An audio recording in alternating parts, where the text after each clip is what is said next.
Well, I didn't get in trouble as a juvenile. I didn't start getting in trouble until after high school. You know, doing from like 12 and a half to 13, I played tennis. So, you know, even though I got into stuff, but, you know, nothing major, you know.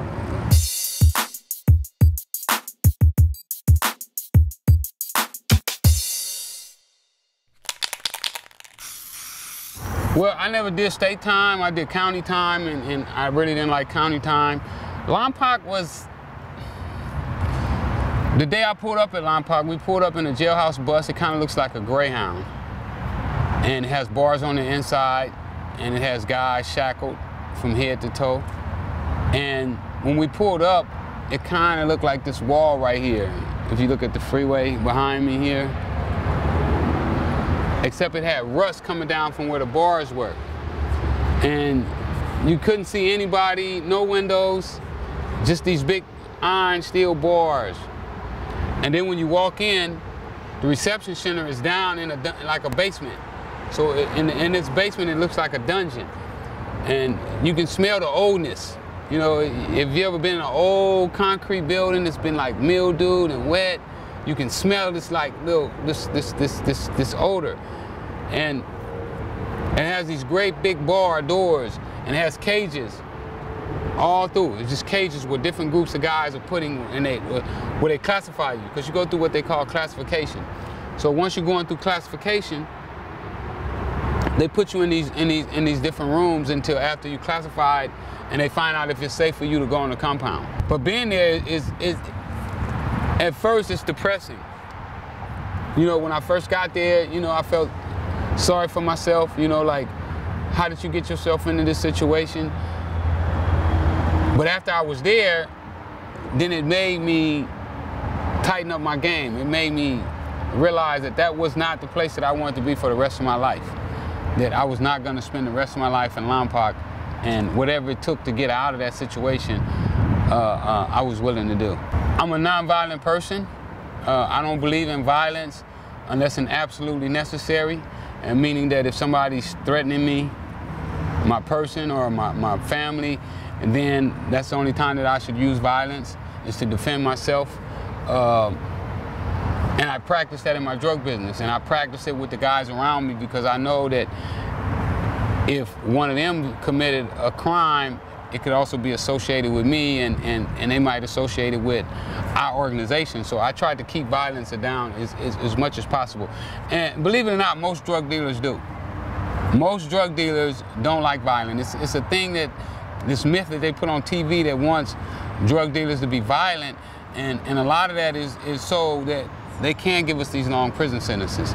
So that if they give you 30 years or a life sentence, then it's justified because you're violent, you're dangerous, and so forth.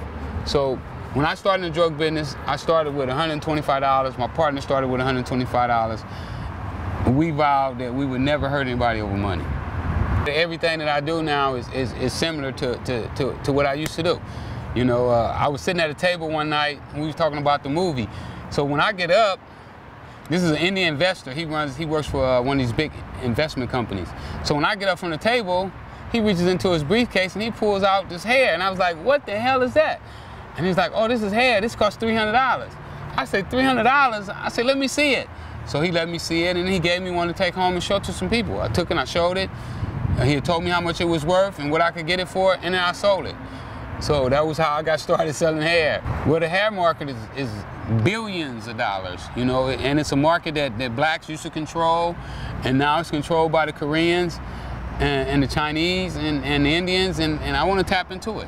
You know, I feel that we could use some of that money to build schools where we could educate our kids on what to do. Now, I was reading that you want to do more in the hair aspect, but does your parole prohibit you from traveling abroad so you can get a good deal on the hair? It does hinder me. I would have to go to the judge and get a court order in order to travel outside the country. But it's something that I'm willing to do. I already went and got my passport. I just have to put everything in play. Well, being on parole is really tough, especially for somebody like me, because what I become is kind of like a jailhouse jailhouse hero almost. You know, I'm the guy that went to jail and that they see that's making it. You know, there's a lot of guys that get out of jail and make it, but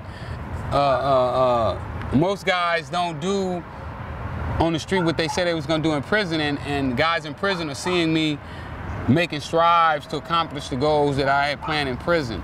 So that attracts guys to come to me and ask me questions. You know, how did you do it? How did you do that?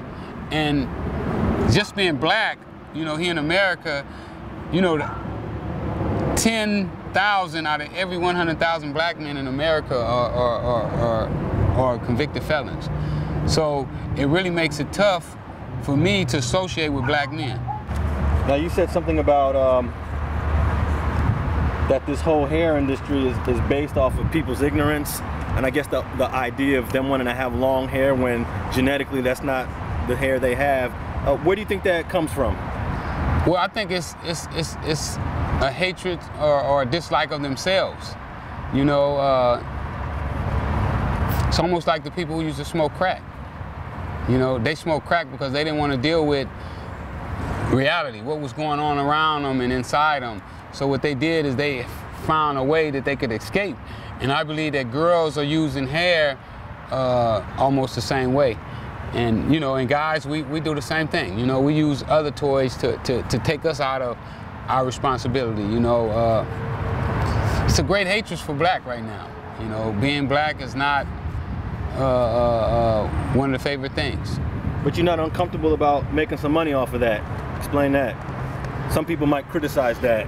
Well,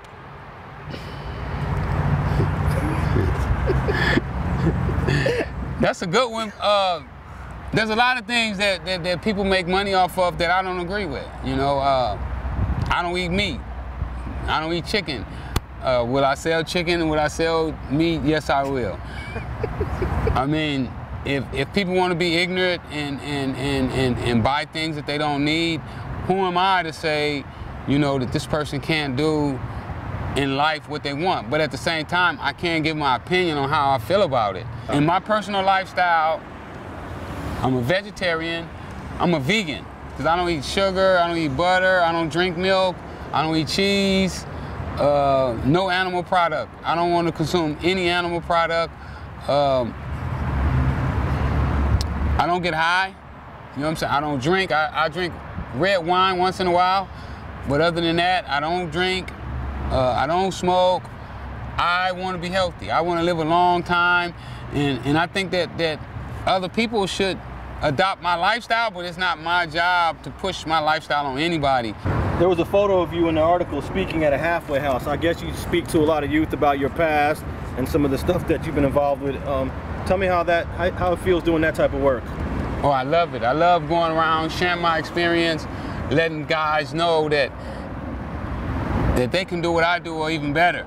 You know, because a lot of times people don't have self-esteem. You know, back to the girls who need the hair to make themselves feel better or make themselves feel beautiful when they're already beautiful. You know, the Creator created you beautiful.